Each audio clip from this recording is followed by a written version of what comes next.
So, nitong gabi mga kapatid, tayo po ay magsisimula ng panibagong kabanata as we are now in Revelation chapter 10. Sa ating nakaraan na pag-aaral, napag-aralan po natin that pinatunog na po yung ika-6 na trumpeta na kung tawagin the sixth trumpet judgment. At dito ho natin nakita na bagamat hinatulan po ng Diyos at pinatay po ang ikatlong bahagi ng mga tao ayon po sa description ng fifth and sixth trumpet judgment, ang naging kahihinatnan po nito ay hindi lang po namatay yung mga taong dapat mamatay, pero yung mga natitirang buhay na mga hindi sumasampalatay kay Kristo ay walang pagsisisi sa kanilang puso.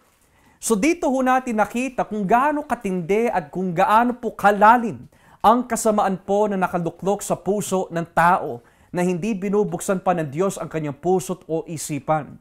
Na kung tawagin po sa theolohiya, total depravity. Ang buong, or we could say, ang kabuuan ng ating pagkatao ay napakasama. Na kahit po na may mga mamatay, kahit po mga parusa po ay dumating, gayunpaman walang pagsisisi pa rin po magaganap sa puso po ng tao, hindi dahil po sa may takot po sila sa kamatayan, kundi wala silang takot sa Diyos. Kaya napaka-importante mga kapatid na makita ho natin sa ating pag-aaral po noong nakaraan na Friday na napakapalad ho natin bilang mga mananampalataya dahil kung hindi binuksan ng Diyos ang ating mga puso, ganoon din sana ang ating kalagayan. Ngayon, bago po natin umpisahin po ang ating pag-aaral in chapter 10, nais ko lang po maipaliwanag muna kung ano po yung papasukan po natin na kabanata. Dahil sa ating mga nakaraan na pag-aaral, meron po tayo na pag-aralan na salitang interlude. Interlude. Or minsan, tinatawag po ito parenthesis. Now, ano pong ibig sabihin po ng interlude or parenthesis sa aklat po ng Revelation? This simply means, ito po ay isang eksena na nasa pagitan po ng isang eksena at yung susunod na eksena. Halimbawa, kung natatandaan po natin, when we learned about Revelation chapter 6, lalo na po yung katapusan, bago po natapos yung sinasabi seventh seal, natapos po ang chapter 6 sa sixth seal. Subalit, yung susunod po na selyo is in chapter 8. Which is the seventh seal. Pero dahil po, ang sixth seal ay nasa chapter 6 at ang seventh seal ay nasa chapter 8, ano naman po ang papel ng chapter 7? Yan yung tinatawag po natin, interlude.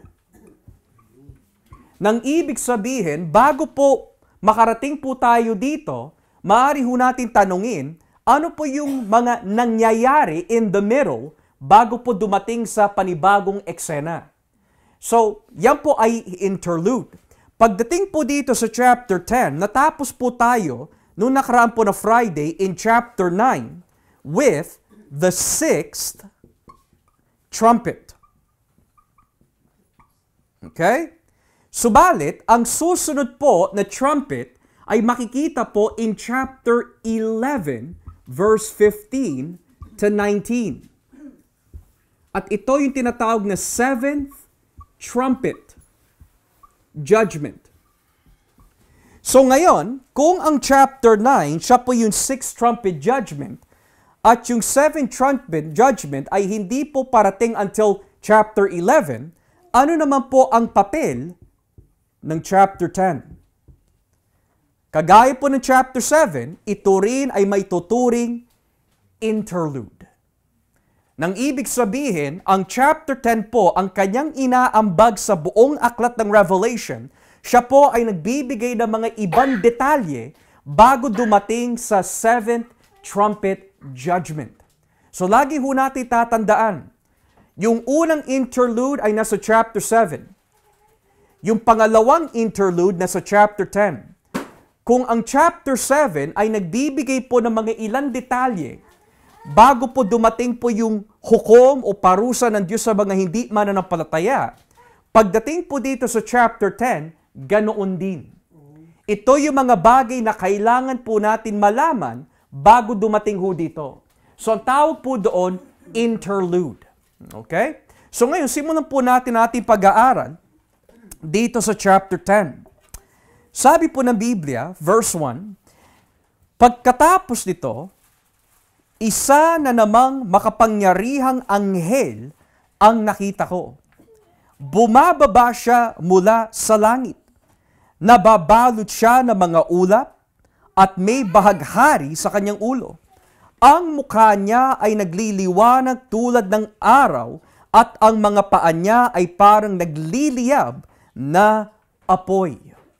Now, this is interesting dahil hindi ho natin maikakaila mga kapatid na ang mga anghel sa aklat na ito ay napaka-prominent. Nang ibig sabihin, madalas po sila nagpapakita, madalas po sila dumilitaw, madalas po sila nababanggit. May mga mabubuting anghel, may mga masasamang anghel in the book of Revelation. Pero sa bawat anghel na binabanggit po in the first 9 chapters sa ating pag-aaral, nakakaiba ho yung anghel na ito. Dahil yung mga description na binigay po para sa anghel na ito ay hindi pangkaraniwan.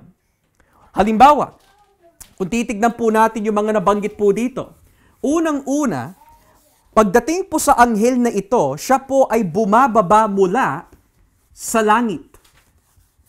Pero kagaya po ng mga ibang anghel, bagamat yung mga iba ay nanggagaling din po mula sa langit, ang pinagkaiba naman po ito mga kapatid, sabi po ng Biblia, ang anghel po na ito ay konektado sa ulap. Yun na nabanggit eh. Konektado po siya sa ulap.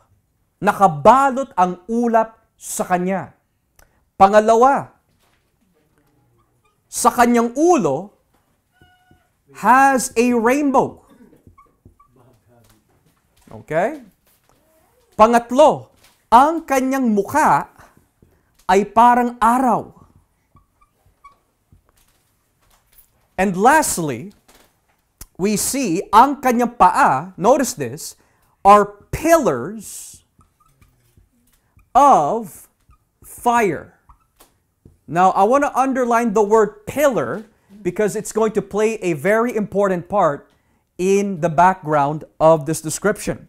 So, kitang-kita ho natin dito, he is connected with cloud, he is connected with a rainbow, his face is like the sun, at ang kanyang paa ay parang pillars of fire. Now, kung ikukumpara po natin ang anghel na ito sa mga ibang anghel na nabanggit po sa Revelation, ito po ay with an exception. Nakakaiba ho siya. So ngayon, nagkakaroon po ng isang debate tungkol po sa identity ng anghel na ito. May mga nagtuturo na dahil po ang identity at description ng anghel na ito ay nakakaiba sa mga ibang anghel, there are 3 theories kung sino yung anghel na ito. Number 1, ito po daw ay si Gabriel. Si Gabriel po daw ang anghel na ito. Bakit po? Dahil ang function ng anghel na ito in chapter 10, meron po siyang hawak na libro or scroll.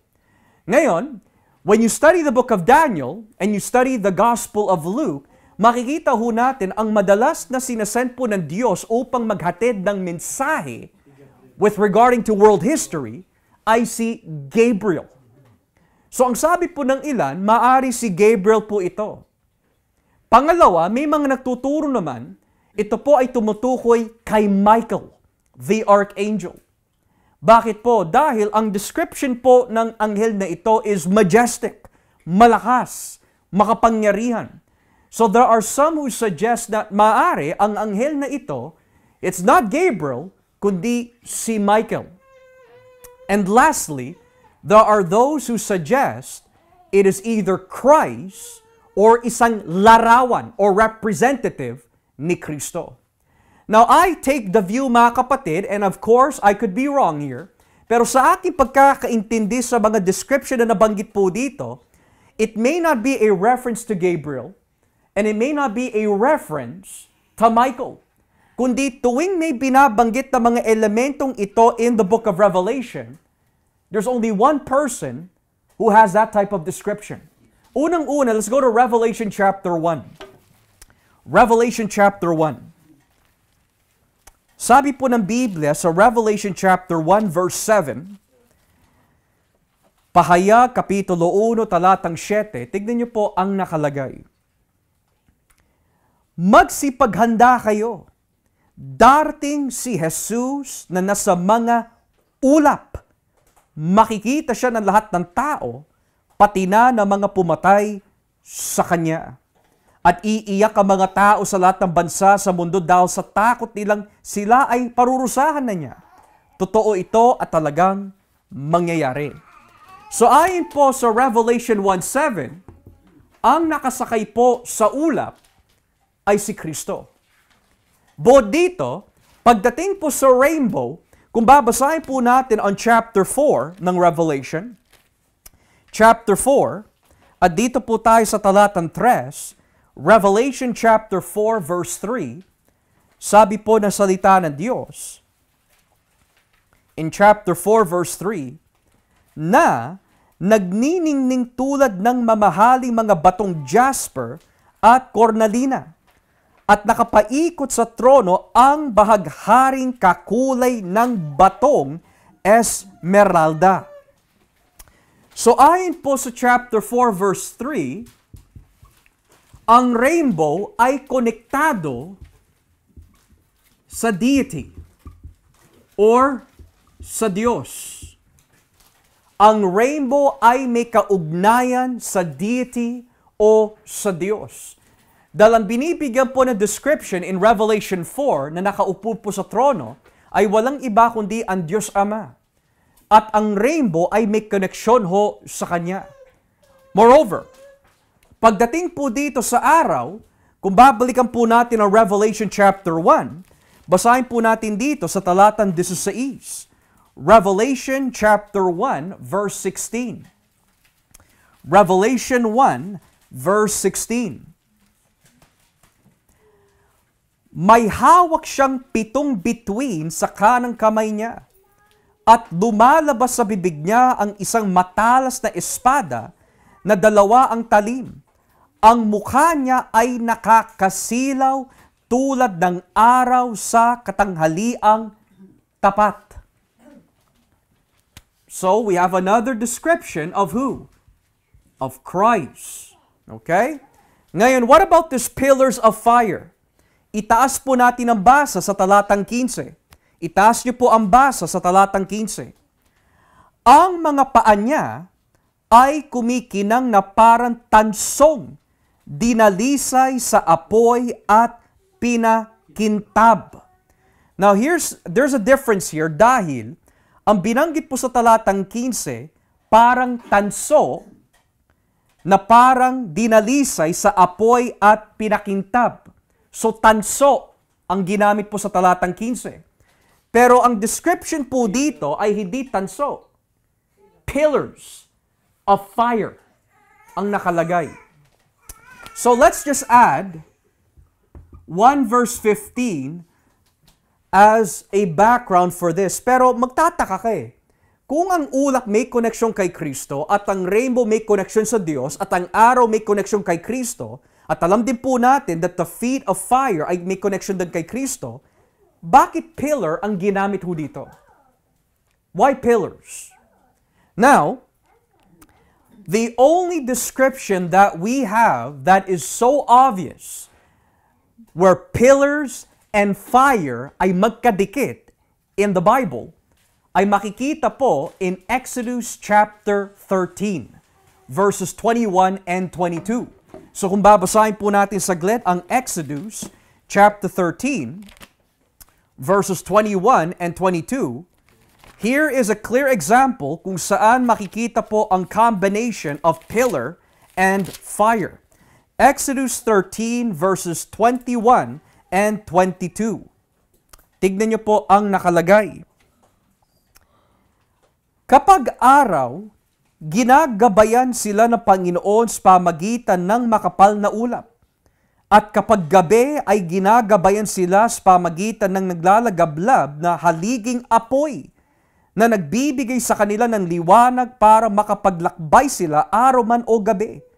Nangunguna sa kanila ang makapal na ulap kapag araw at ang naglalagablab na haliging apoy kapag gabi. So ngayon, when you think about this, pillars of fire, that reminds you of Exodus 13. So ngayon ang tanong mga kapatid, ang ulap may koneksyon sa Diyos, ang rainbow may koneksyon sa Diyos, ang mukha na parang araw may koneksyon sa Diyos. Pillars of fire may connection din sa Diyos. So when you think about the three major options of interpretation, si Gabriel kaya ito? Si Michael kaya ito? O si Kristo? And it seems to me, mga kapatid, whether it is Christ Himself or a representation of Christ, one thing we know for certain, mga kapatid, yung description po na binibigay po dito ay hindi pangkaraniwan. It may be a reference to a divine figure. Isang Diyos o isang figura that has divine traits and attributes. So with that being said, kung si Kristo nga po ang tinutukoy po dito, ano po ang kanyang ginawa? Balikan po natin ang chapter 10 ng Revelation. Kung si Kristo po ang anghel na binabanggit po dito, ano ang kanyang ginawa? Verse 2. Chapter 10, verse 2. Sabi po ng Biblia, may hawak siyang maliit na kasulatang nakabukas. Itinuntong niya sa dagat ang kanang paa niya at sa lupa naman ang kaliwa. So let's pause here again. Here's something that we need to ask ourselves. When was the last time may binanggit in the first 9 chapters sa ating pag-aaral of the word book? When was the last time you saw the word book or scroll in Revelation sa ating pag-aaral? Where we saw this in chapter 5. Nakita po natin ang scroll and book in chapter 5. Ngayon may mga nagsasabi that yung hawak po ng anghel na ito na libro or scroll ay kapareho ng scroll o libro in chapter 5. Kaya lang, we're going to notice something po dito because in chapter 5, yung binabanggit po na aklat or scroll, nakasara. Pero dito in chapter 10, nakabukas.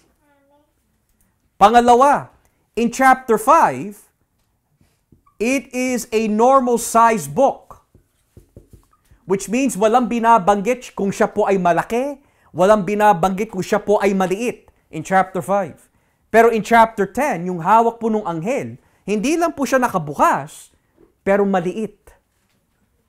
Maliit po siya. Okay? So kung ano man po ang kaugnayan ng aklat na hawak po ng anghel sa aklat po in chapter 5, it is hard to determine. May mga nagsasabi, iisang aklat lang po sila. May nagsasabi po, they are 2 different books.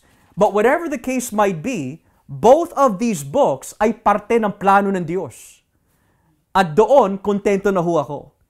Because the most important thing here is, ano po ba ang function ng aklat na hawak po ng anghel? Bukod pa ho dito, nasaan po ang kanyang paa?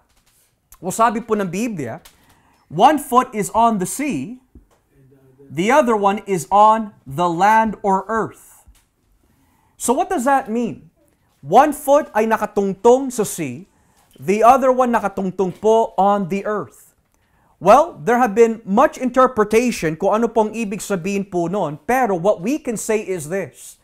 Ang nilalarawan po ng sea and land ay yung mga bagay na nilikha ng Diyos.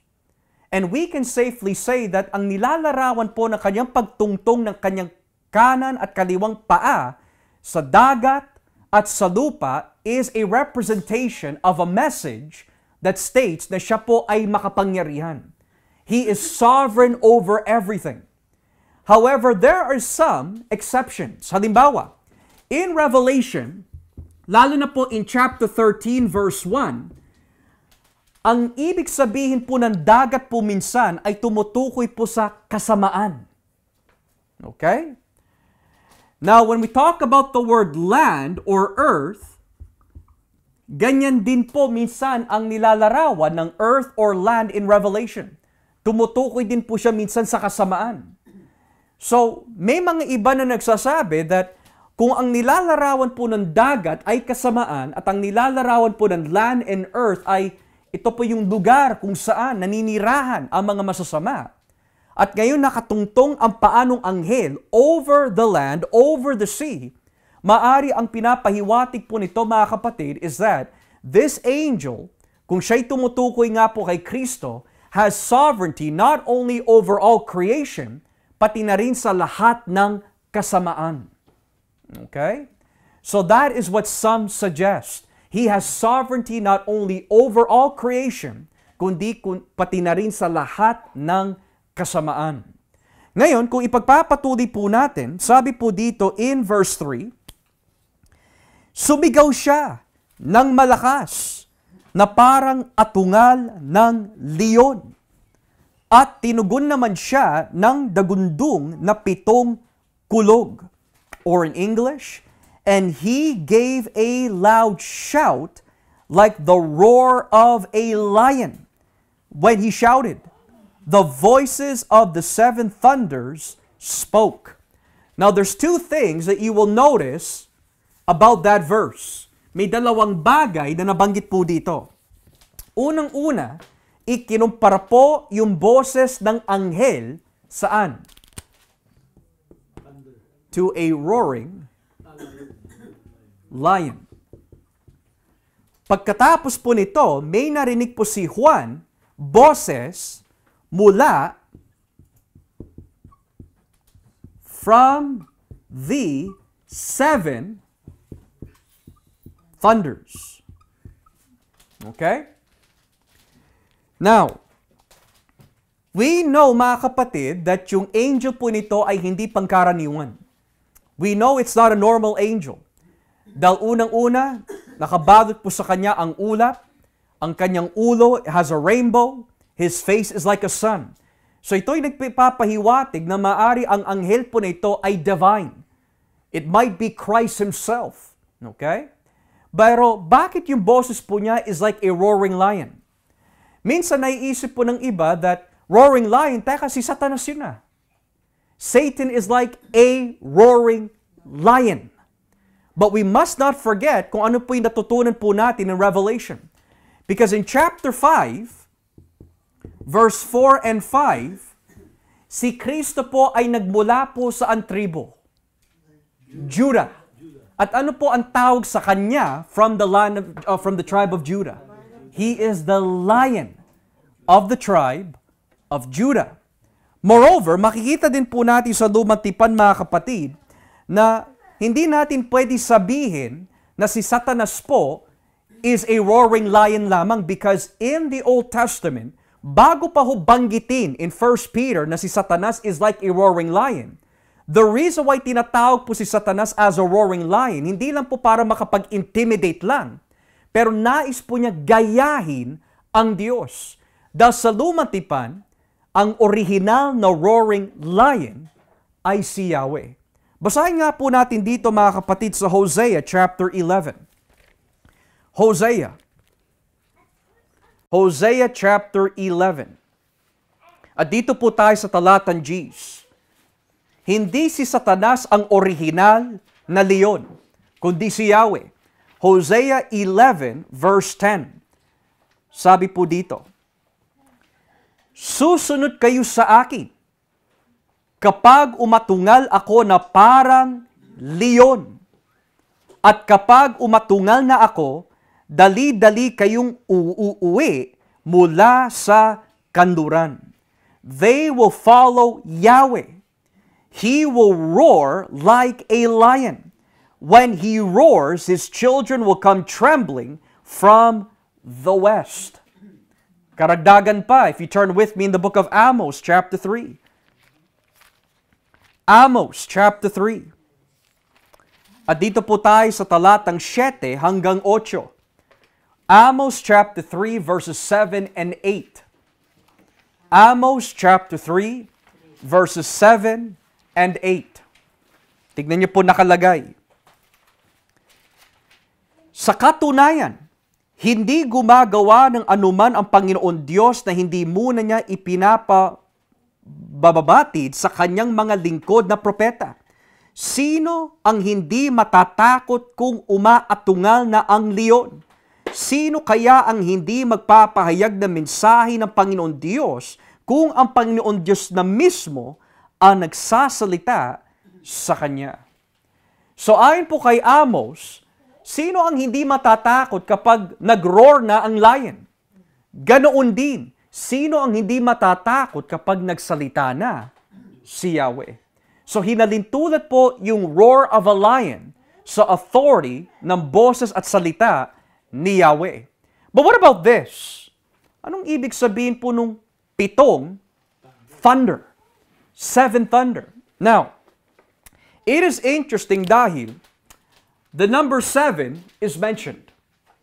7 or numbers in the book of Revelation has significance. And number 7 is a significance and message of perfection or completion. Pero what about thunders? Kung ang number 7 ay tumutukoy po sa perfection, o yan po yung nilalarawan ng numero po na yan, ano naman po ang nilalarawan ng thunders? Well, kagaya po ng leon, ang boses po ng Diyos ay hinalintulad din po sa thunder.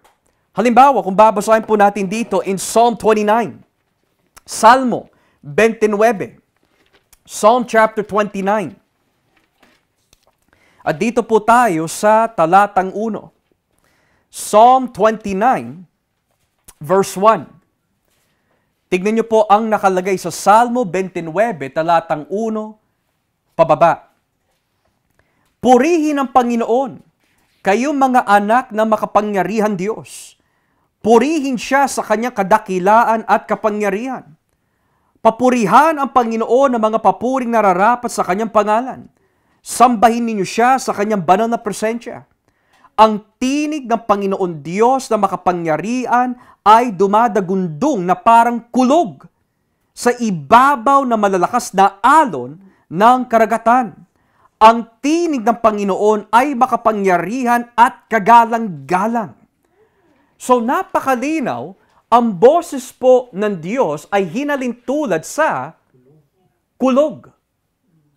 Now, since Psalm 29 is the background for the word thunder,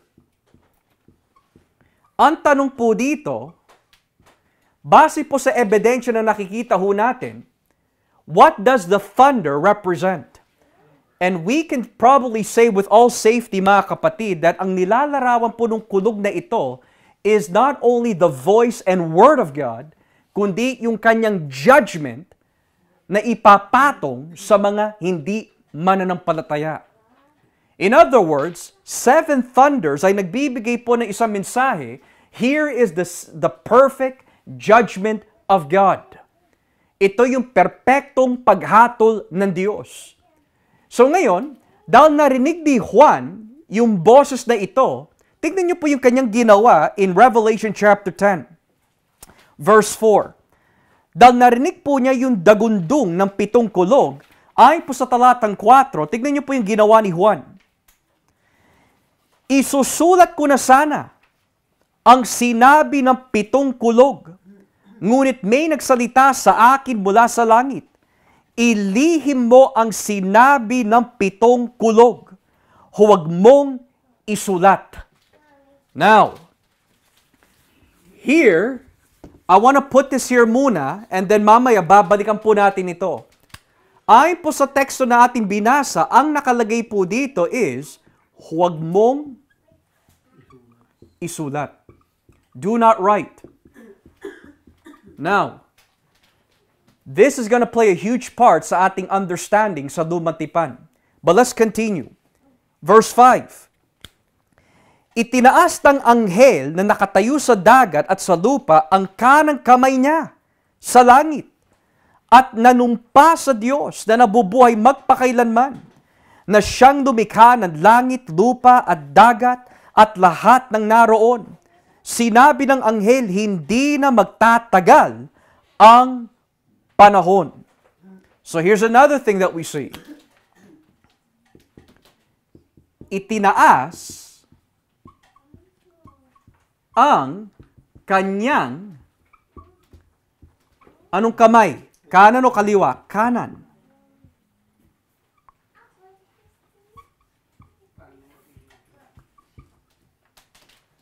So sabi po ng Biblia, hindi isinulat ni Juan yung kanyang narinig dahil inutos sa kanya, huwag mong isusulat.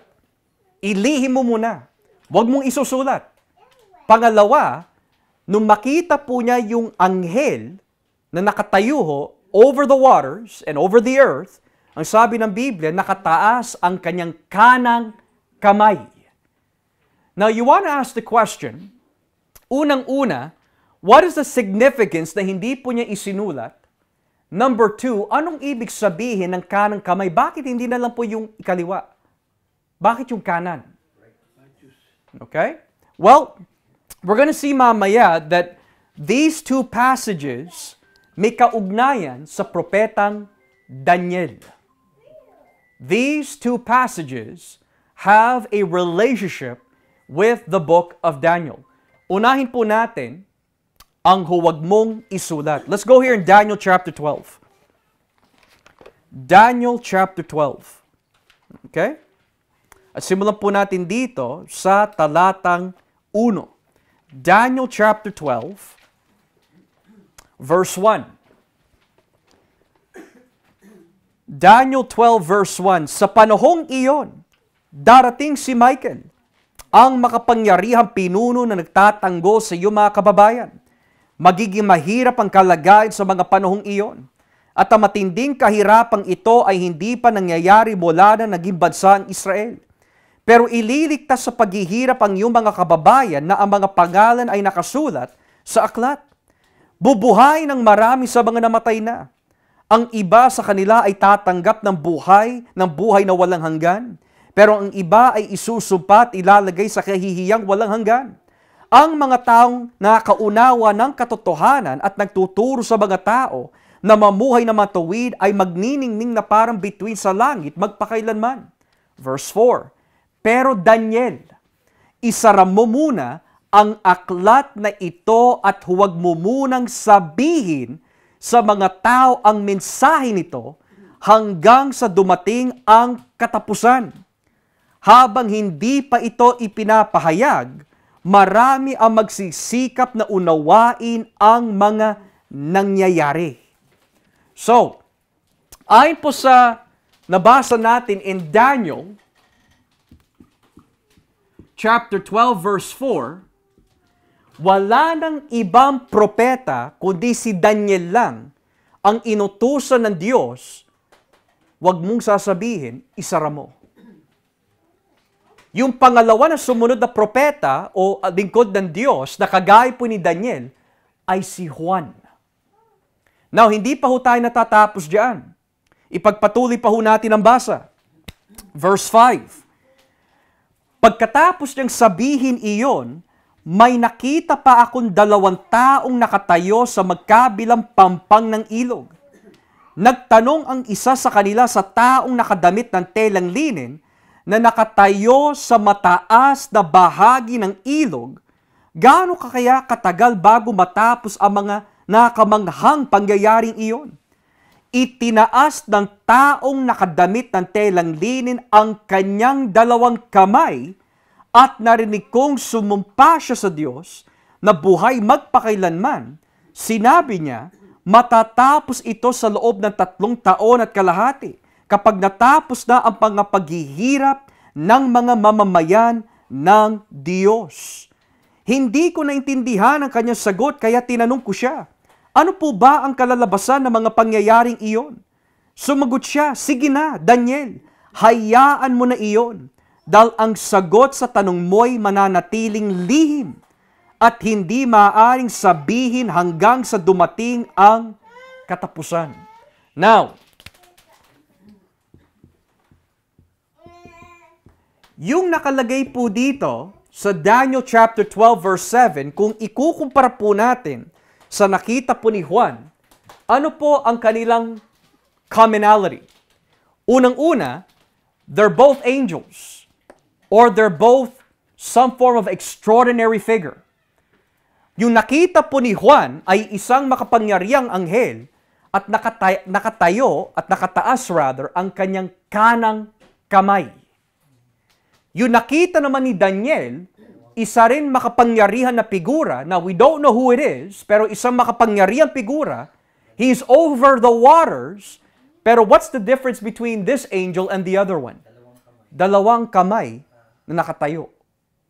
So ngayon, babalik po tayo doon sa katanungan kanina, anong ibig sabihin, ano ang kahulugan ng pagtaas ng kamay nung mga panahong iyon?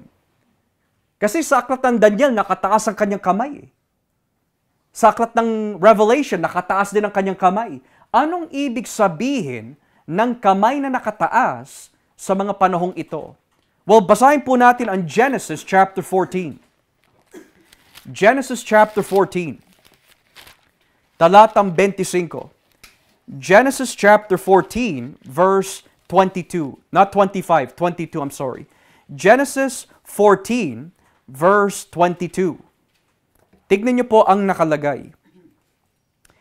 Pero sinabi ni Abram sa hari ng Sodom, isinusumpa ko sa harapan ng Panginoon ang kataas-taasan Diyos na siya lumikha ng langit at mundo, na hindi ako kukuha ng kahit anumang ari-arian ng galing sa iyo, kahit sinulid o kaya'y tali ng sandalyas, para hindi mo masabing ikaw ang nagpayaman sa akin.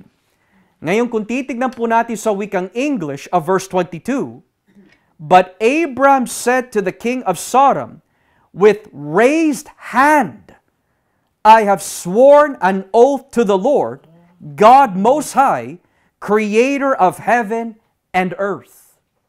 So sa Tagalog, hindi binanggit po yung salitang nakatayo ang kanyang kamay o nakataas. Pero sa English, nakalagay, Abram raised his hand to the God of heaven and earth.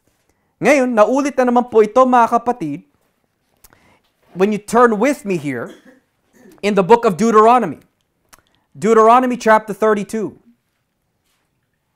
And most likely, ito yung pinaghugutan ni Juan sa Revelation. Deuteronomy 32, at basahin po natin dito sa talatang 40. Deuteronomy 32, verse 39 to 40. Deuteronomy 32, verses 39 to 40. Tignan niyo po nakalagay. Tingnan ninyo ngayon, ako lang ang Diyos, wala nang iba pang Diyos maliban sa akin. Ako ang pumapatay at ako ang nagbibigay buhay. Ako ang sumusugat at nagpapagaling, at walang makatakas sa aking mga kamay. Ngayon, itataas ko ang aking mga kamay at manunumpa. Ako na nabubuhay magpakailanman. So ngayon, hindi lang po Genesis 14 ang may kaugnayan po dito, pati na rin ang Deuteronomy chapter 32 verse 40. So ngayon kung tatarin po natin, anong ibig sabihin kapag itinaas ang kamay sa lumang tipan? That means meron kang panata na binibitawan sa Diyos. Or merong pangako o merong sumpa na gagawin ang Diyos na matutupad. So dahil ang nilalarawan po ng pagtaas ng kamay ay patungko po sa pagbibigay ng sumpa, then ano ho ang ibig sabihin na nakita po natin kanina in Revelation 10, that yung anghel po na ito, nakataas ang kanyang kamay, at sinabi po niya doon sa Diyos, sa langit, na hindi na magtatagal ang oras. In other words, mga kapatid, ito po ang ibig sabihin po nun. Bakit po sa panahon ni Daniel, sinabi po ng isang figura sa propeta, huwag mong isusulat, isara mo. Dahil ang konteksto po na nangyayari sa Daniel 12 is this, makaranas ng matinding paghihirap ang mga pinili ng Diyos. Pero hindi ibinigay yung revelation po na yung kay Daniel upang maunawaan po niya, kundi sinabi ng Diyos kay Daniel, isara mo muna dahil hindi pa dumarating ang panahong ito. Pero nung dumating na kay Juan, nung marinig ni Juan yung kulog, isusulat niya na. Nang ibig sabihin, ang pinagkaiba po ni Juan kay Daniel is, si Daniel hindi niya nauunawaan yung kanyang mga nakikita. At nung tinanong po niya doon sa figura, anong ibig sabihin po noon? Ang sagot po sa kanya, hayaan mo na Daniel, isara mo. Pero pagdating kay Juan, nung makuha po niya yung aklat po ay hindi nakasara, nakabukas. Pangalawa, nauunawaan po niya yung kahulugan ng kulog, kaya nung isusulat na po niya, ano po ang sabi sa kanya ng boses mula sa langit? Huwag mo muna isulat. So ngayon, ito ang ibig sabihin po niyan. Yung sinabi ng Diyos na pangako na maghihirap po yung mga mananampalataya ay natutupad sa panahon ni Juan.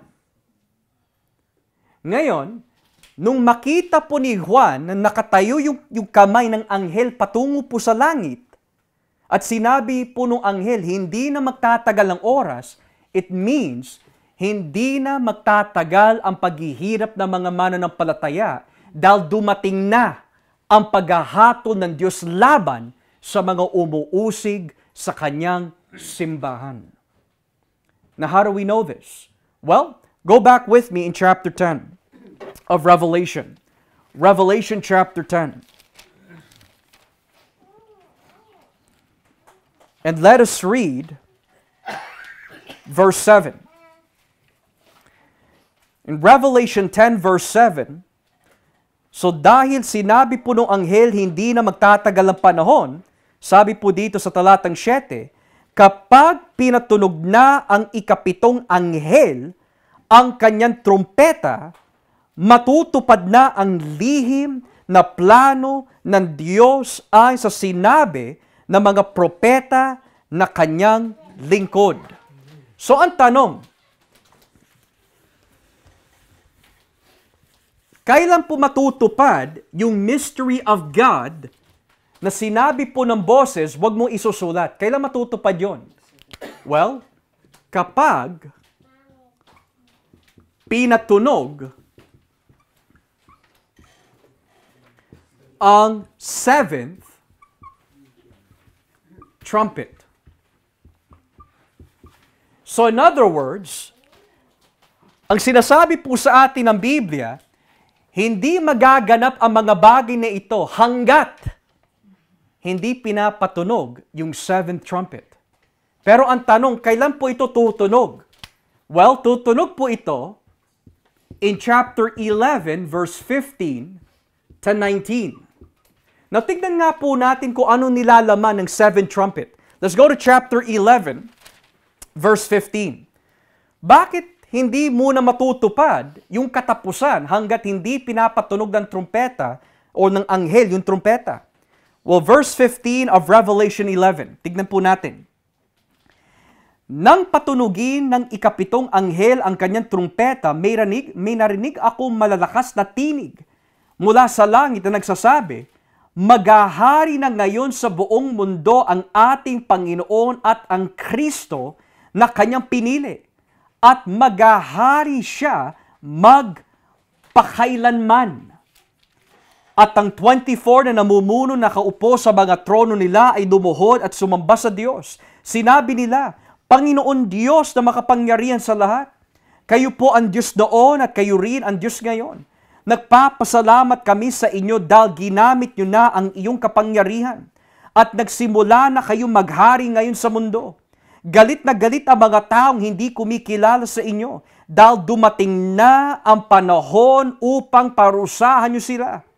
Panahon na upang hatulan nyo ang mga patay at bigyan ng gantimpala ang iyong mga lingkod, mga propeta, mga pinabanal, at ang lahat na may takot sa inyo, dakila man o hindi. At panahon na rin upang lipulin ang mga namumuksa sa mundo. Now let's connect this. Nung nakataas ang kamay ng anghel kanina in chapter 10 sa langit, sinabi nung anghel sa Diyos na may likha ng lahat ng bagay, hindi na magtatagal ang panahon. Now what does that mean? Kagaya na nabanggit ko po sa inyo kanina, ano po yung daing ng mga Kristiyano na pinatay in Revelation 6? Kailan niyo po hahatulan yung mga pumatay sa amin? So ngayon, ang sabi po ng Diyos, kapag nakumpleto na yung kabuuan na bilang ng mga mananampalataya na kailangang patayin.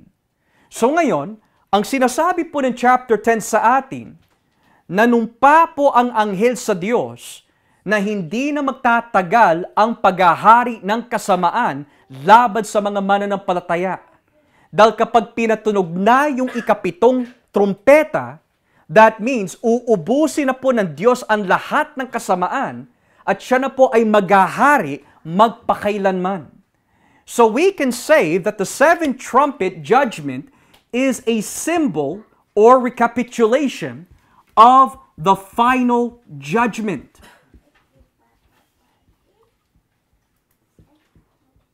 Okay?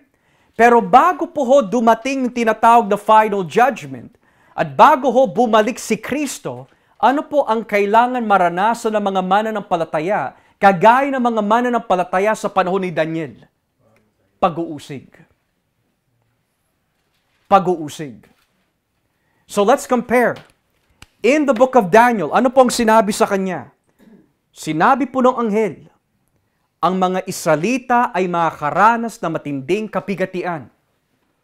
May mga mabubuhay towards glory, may mga mabubuhay towards damnation. Pero ang ibig sabihin po nun, makakaranas ng pag-uusig ang mga mananampalataya.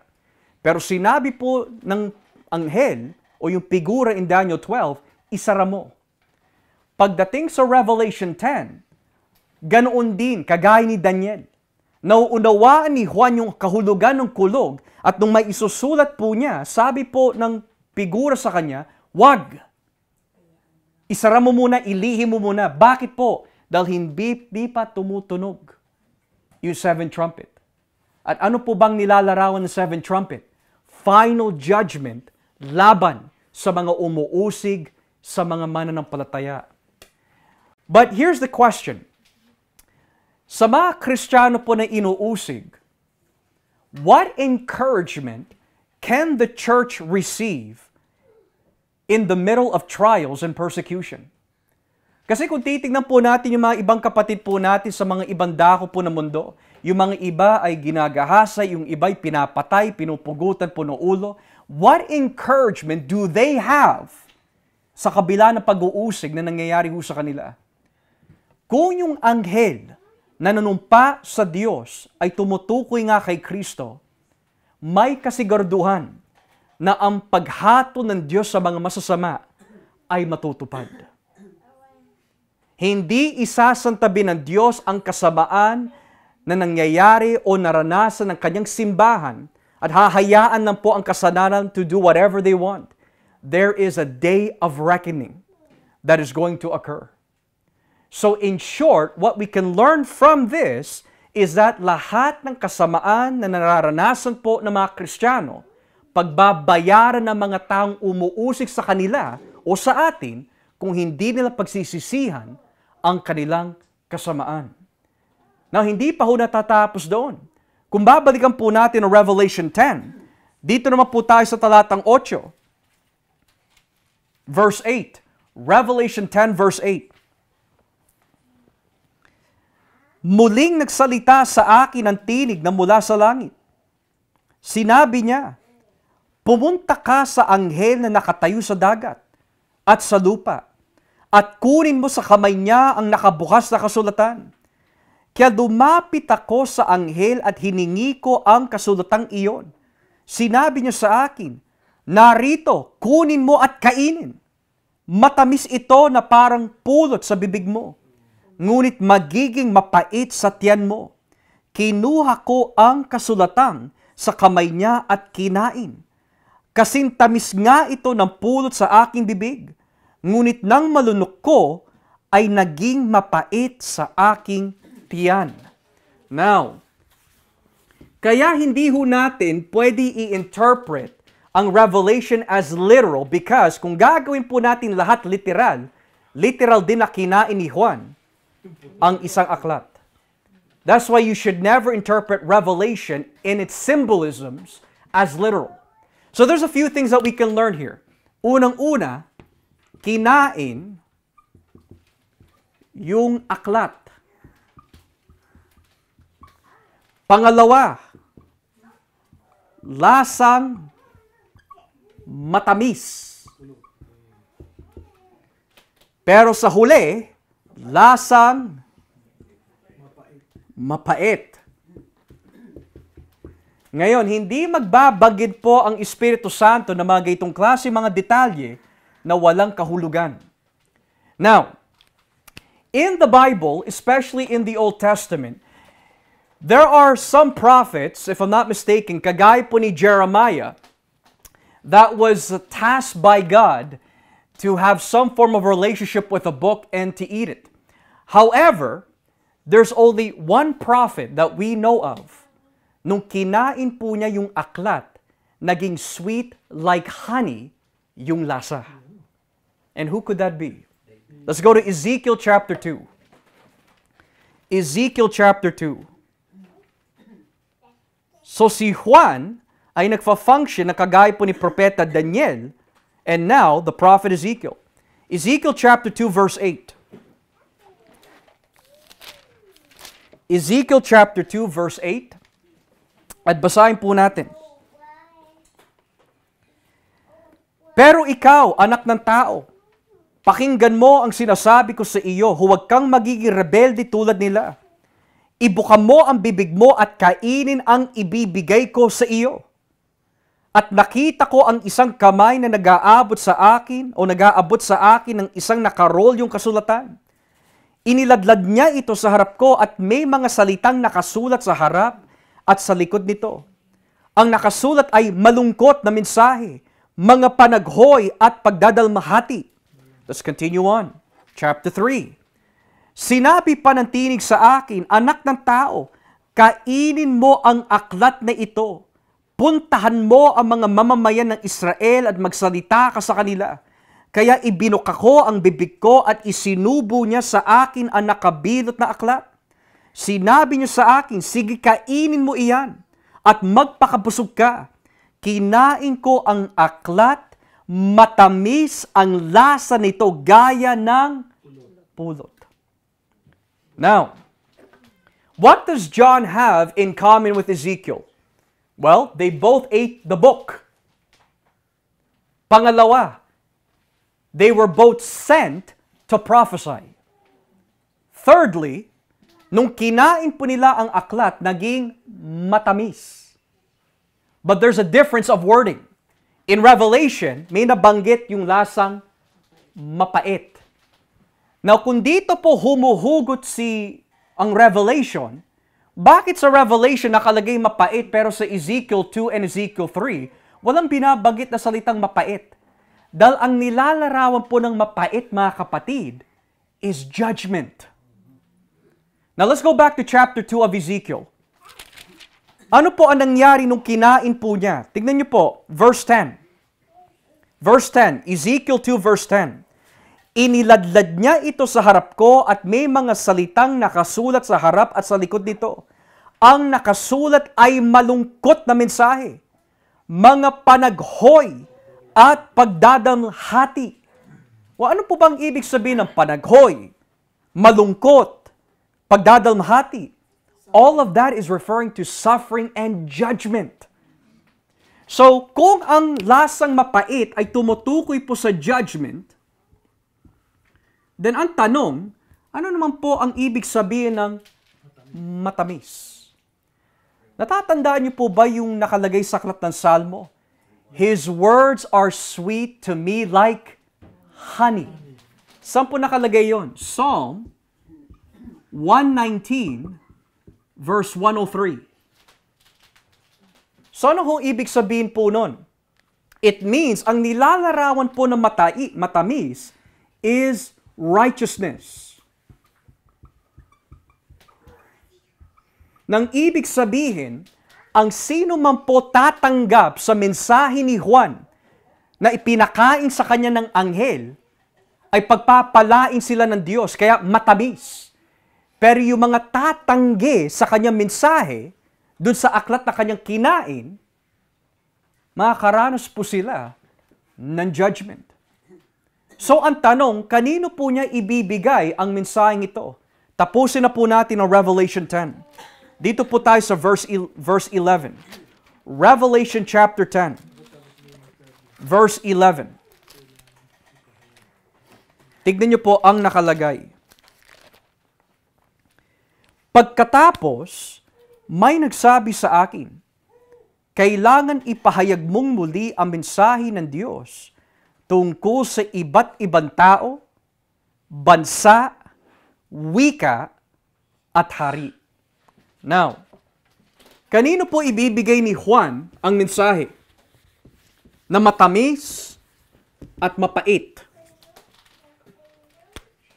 Una-una, tao, bansa,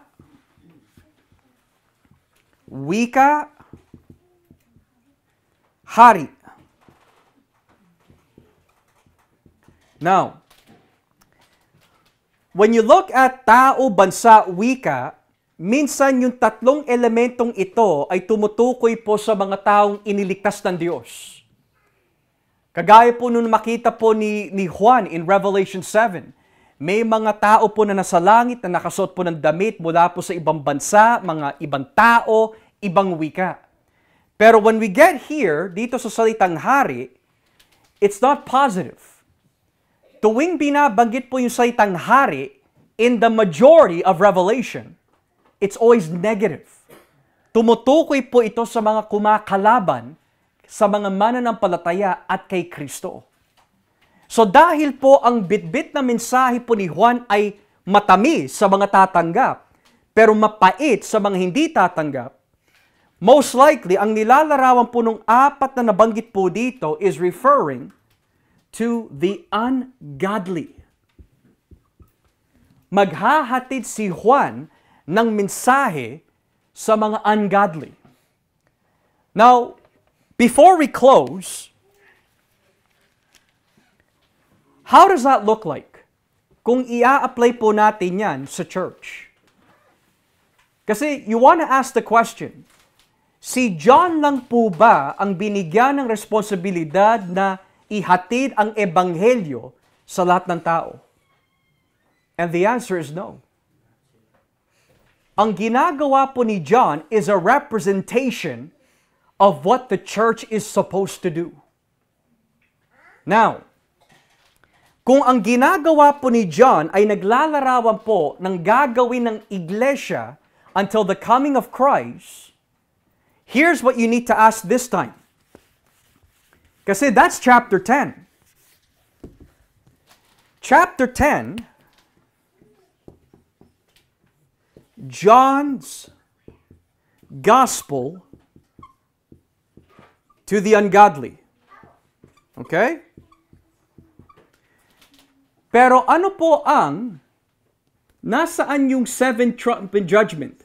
Di ba? Nasa chapter 11, verse 15. Nandito yung seven trumpet eh. At ano po ang nilalarawan ng seven trumpet? Well, final judgment. So magtatanong ka, kung ang chapter 10 is nanunumpa ang anghel that hindi na magtatagal ang panahon at darating na po yung paghuhukom at paghato ng Diyos sa mga hindi mananampalataya, ano ang gampanin ngayon ni John bago dumating po yon? Kailangan siya mangaral upang makahikayat pa ng mga tao na magsisisi. Sa mga taong magsisisi, matamis ang salita ng Diyos. Sa mga hindi magsisisi, mapait. But here's another question we need to ask. Dahil ang seventh trumpet starts in verse 15 of chapter 11, what's going on in chapter 11, verses 1 to 14? And we can say, the two witnesses. So John ibinigay sa kanya ang aklat upang kainin, upang magpahayag na siya sa mga hindi mananampalataya. Pero ano ang trabaho ng rest of the church habang hindi pa dumarating yung final judgment? Well, according to chapter 11, verses 1 to 14, mangangaral ang iglesia, which is symbolized by the two witnesses. Pero uusigin ang iglesia at papatayin ang iglesia, pero mabubuhay sila muli. At ano pong nilalarawan ng muling pagkabuhay po nila? Well, ano po ba ang pangako po ng Diyos kay Daniel in chapter 12? Yung mga nasa Diyos will be resurrected one day and they will shine like the stars. When Jesus Christ comes back, mabubuhay muli ang mga Kristiyanong pinatay. Pero habang hindi pa bumabalik si Kristo, kagaya ni Juan, kagaya ng iglesia na naglalarawan po ng two witnesses, mangangaral po tayo until He comes. Yan ang ibig sabihin ng chapter 10. God promises that if you continue to share the word and to persevere, kahit anong mangyari sa iyo, I will avenge you. I will avenge you. Yan ang ibig sabihin ng chapter 10 of Revelation. Kahit anong paghihirap maranasan ng iglesia, pandalait, pag-uusig, na maranasan po natin, God's will be done. He will save His church. He will judge the wicked. Dahil ito'y plano at parte ng kanyang design for redemptive history. Kaya mga kapatid, kung ang lahat ng bagay po ay planado na po ng Diyos, our salvation, the judgment of the wicked, magtiwala lang po tayo sa Panginoon. Huwag tayong mangamba, huwag po tayong magduda, patuloy lang po tayo tumingin kay Kristo. Because kung si Kristo nga yung binabagit na anghel na nakataas ang kanyang kamay mula sa Ama, then that means, kung si Kristo mismo ang nanumpa that this will be done, He will carry out that plan until completion. Kaya at the end of the day, mga kapatid, hindi talo ang mga Kristiyano. Tagumpay ho tayo dahil si Kristo ang nagtagumpay para sa atin. So with that being said, nawa po may natutunan po tayo sa ating pag-aaral in Revelation chapter 10. At kapag pumasok na po tayo sa Revelation 11, at least meron na po tayong head start kung ano po yung madadatnan po natin sa chapter na iyon.